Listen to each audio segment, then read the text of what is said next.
పిత పుత్ర పవిత్రాత్మ నామమున ఆమేన్.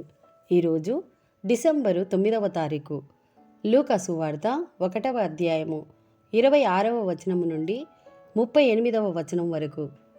తదుపరి 6వ మాసమున దేవుడు గబ్రియేలు దూతను గలిలయ సీమయందలి నజరేతు నగరమునకు పంపెను. ఆ దేవదూత దావీదు వంశస్థుడగు యోసేపునకు ప్రదానము చేయబడిన కన్యక యొద్దకు పంపబడెను. ఆమె పేరు మరియమ్మ. దేవదూత లోపలికి వచ్చి ఆమెతో, అనుగ్రహ పరిపూర్ణురాలా, నీకు శుభము, ఏలిన వారు నీతో ఉన్నారు అనెను. మరియమ్మ ఆ పలుకులకు కలత చెంది ఆ శుభవచనము ఏమిటో అని ఆలోచించుచుండగా దేవదూత, మరియమ్మ, భయపడకుము, నీవు దేవుని అనుగ్రహమును పొందియున్నావు. ఇదిగో, నీవు గర్భము ధరించి కుమారుణ్ణి కనెదవు. ఆ శిశువునకు యేసు అని పేరు పెట్టుము.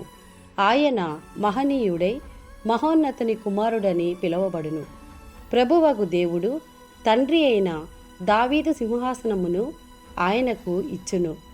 ఆయన సర్వదా యాకోబు వంశీయులను పరిపాలించును. ఆయన రాజ్యమునకు అంతమే ఉండదు అనెను. అంతట మరియమ్మ, నేను పురుషుణ్ణి ఎరుగను కదా, ఇది ఎట్లు జరుగును అని దూతను ప్రశ్నించెను. అందుకు దూత ఇట్లనెను, పవిత్రాత్మ నీపై వేంచేయును, సర్వోన్నతుని శక్తి నిన్నావరించును. అందుచేత ఆ పవిత్ర శిశువు దేవుని కుమారుడు అని పిలువబడును. నీ బంధువు ఎలిజబెతమ్మను చూడుము, ఆమెకు వయసు మళ్ళినది కదా. గొడ్రాలైన ఆమె గర్భము ధరించి ఇది 6వ మాసము. ఏలన దేవునికి అసాధ్యమైనది ఏదియూ లేదు. అంతటా మరియమ్మ, ఇదిగో, నేను ప్రభువు దాసిరాలను, నీ మాట చొప్పున నాకు జరుగునుగాక అనెను. అంతటా ఆ దూత వెళ్ళిపోయెను. ఇది ప్రభుని వాక్కు. సర్వేశ్వరునికి వందనములు.